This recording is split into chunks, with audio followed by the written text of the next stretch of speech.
भारत और पाकिस्तान का इतिहास एक जटिल और बहुआयामी विषय है जो सदियों पुराने साझा इतिहास, औपनिवेशिक शासन और अंततः विभाजन से गहराई से जुड़ा हुआ है। इसे संक्षेप में प्रस्तुत करना मुश्किल है, लेकिन यहाँ कुछ मुख्य पहलू दिए गए हैं। विभाजन से पहले का साझा इतिहास। प्राचीन काल में भारतीय उपमहाद्वीप में सिंधु घाटी सभ्यता जैसी कई महान सभ्यताएं फली फूलीं, जिनमें वर्तमान भारत और पाकिस्तान दोनों के क्षेत्र शामिल थे। बाद में मौर्य, गुप्त और मुगल जैसे विभिन्न साम्राज्यों ने इस क्षेत्र पर शासन किया, जिन्होंने कला, संस्कृति और प्रशासन के क्षेत्रों में महत्वपूर्ण योगदान दिया। इस्लाम 8वीं शताब्दी में अरब व्यापारियों और सूफियों के माध्यम से इस क्षेत्र में पहुंचा और धीरे धीरे फैल गया, जिससे एक महत्वपूर्ण मुस्लिम आबादी का विकास हुआ। औपनिवेशिक शासन।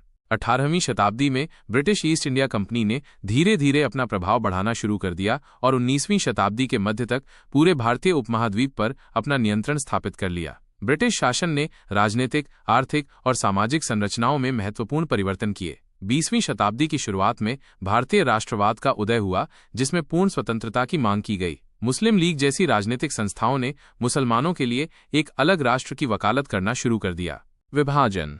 1947 द्वितीय विश्व युद्ध के बाद ब्रिटिश सरकार ने भारत को स्वतंत्रता प्रदान करने का निर्णय लिया। हालांकि मुस्लिम लीग की अलग राष्ट्र की मांग के कारण देश को धार्मिक आधार पर विभाजित करने का फैसला किया गया। 14 अगस्त 1947 को पाकिस्तान एक स्वतंत्र राष्ट्र बना, जिसमें मुख्य रूप से मुस्लिम बहुल क्षेत्र शामिल थे। 15 अगस्त 1947 को भारत स्वतंत्र हुआ, जिसमें शेष भाग रहा। विभाजन के कारण बड़े पैमाने पर हिंसा, सांप्रदायिक दंगे और जनसंख्या का विस्थापन हुआ, जिसमें लाखों लोगों ने अपनी जान गंवाई और करोड़ों लोग बेघर हो गए। यह इतिहास का एक दर्दनाक अध्याय है, जिसके घाव आज भी दोनों देशों के संबंधों को प्रभावित करते हैं। विभाजन के लिए माउंटबेटन योजना को आधार बनाया गया और रेडक्लिफ रेखा ने नई सीमाओं का निर्धारण किया। विभाजन के बाद का इतिहास और संघर्ष।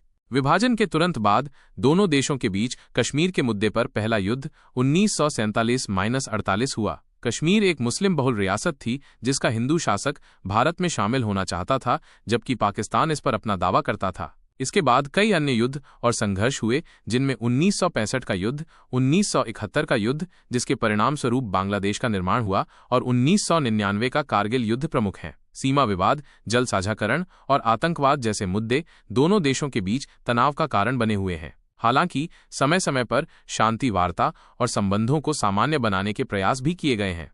मुख्य युद्ध और संघर्षों का संक्षिप्त विवरण।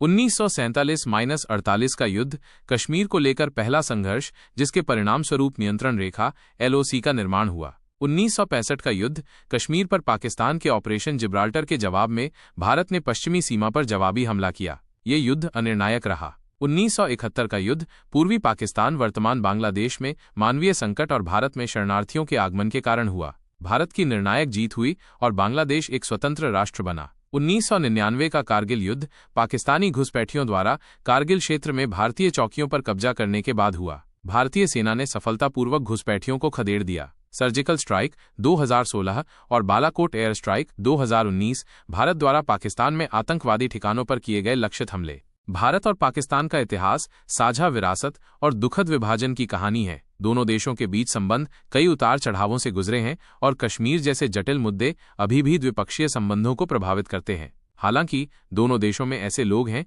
जो शांति और सहयोग की दिशा में काम करना चाहते हैं।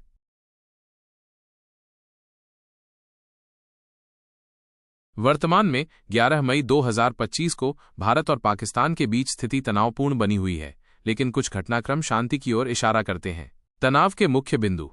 पहलगाम हमला। 22 अप्रैल को कश्मीर के पहलगाम में भारतीय पर्यटकों पर हुए घातक आतंकवादी हमले, जिसमें 26 लोग मारे गए, के बाद से दोनों देशों के बीच तनाव बढ़ गया है। भारत ने इस हमले के लिए पाकिस्तान को दोषी ठहराया है, जिसे पाकिस्तान ने अस्वीकार किया है। सैन्य कार्रवाई और जवाबी कार्रवाई। इस हमले के बाद दोनों पक्षों ने नियंत्रण रेखा LOC पर गोलीबारी की है और एक दूसरे पर पहले गोली चलाने का आरोप लगाया है। भारत ने पाकिस्तान के अंदर कई आतंकी ठिकानों पर हवाई हमले, ऑपरेशन सिंदूर किए हैं। पाकिस्तान ने भी जवाबी कार्रवाई में भारतीय विमानों को मार गिराने का दावा किया है, जिसे भारत ने अस्वीकार किया है। सीमा पर गतिविधियां। सीमा पर सैनिकों की तैनाती बढ़ाई गई है और ड्रोन की गतिविधियां देखी गई हैं। कुछ क्षेत्रों में ब्लैकआउट भी लागू किए गए हैं। राजनयिक संबंध। दोनों देशों ने एक दूसरे के नागरिकों के लिए वीजा रद्द कर दिए हैं, राजनयिकों को वापस बुला लिया है, एकमात्र भूमि सीमा क्रॉसिंग बंद कर दी है और अपने हवाई क्षेत्र को एक दूसरे के लिए बंद कर दिया है। भारत ने सिंधु जल संधि को भी निलंबित कर दिया है। शांति की ओर संकेत।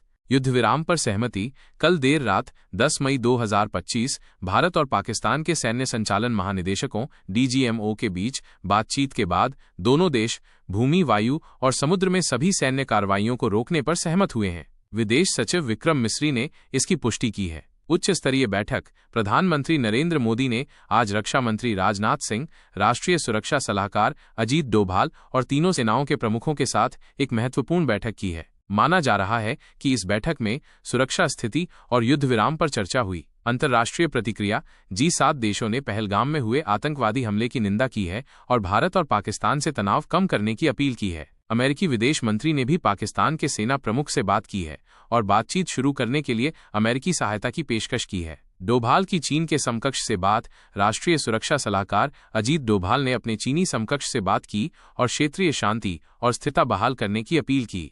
सारांश। हालांकि भारत और पाकिस्तान के बीच हालिया आतंकवादी हमले के बाद तनाव बहुत बढ़ गया था और सैन्य कार्रवाई भी हुई थी, लेकिन कल देर रात हुए युद्ध विराम पर सहमति एक सकारात्मक कदम है। आज प्रधानमंत्री की उच्च स्तरीय बैठक और अंतर्राष्ट्रीय समुदाय की अपील भी शांति प्रयासों को बढ़ावा दे सकती है। हालांकि सीमा पर स्थिति अभी भी नाजुक बनी हुई है और युद्ध विराम का पालन करना महत्वपूर्ण होगा। इसलिए अभी का परिदृश्य तनावपूर्ण होने के बावजूद शांति की दिशा में एक छोटा सा कदम दिखाता है। इस स्थिति पर लगातार नजर रखने की आवश्यकता है। को ये वीडियो पसंद आया तो कृपया इसे लाइक करें और हमारे चैनल को सब्सक्राइब करना न भूलें ताकि आप हमारे नए वीडियो सबसे पहले देख सकें। नीचे कमेंट में हमें बताएं कि आप आगे किस विषय पर वीडियो देखना चाहेंगे। हमारे सोशल मीडिया हैंडल को फॉलो करें, हैंडल के नाम, ताकि आप अपडेट रहें और हमारे समुदाय से जुड़ सकें। हमारी वेबसाइट का पता पर और अधिक जानकारी प्राप्त करें या हमारे उत्पादों सेवाओं को देखें। अगले वीडियो में हम आगामी विषय पर बात करेंगे।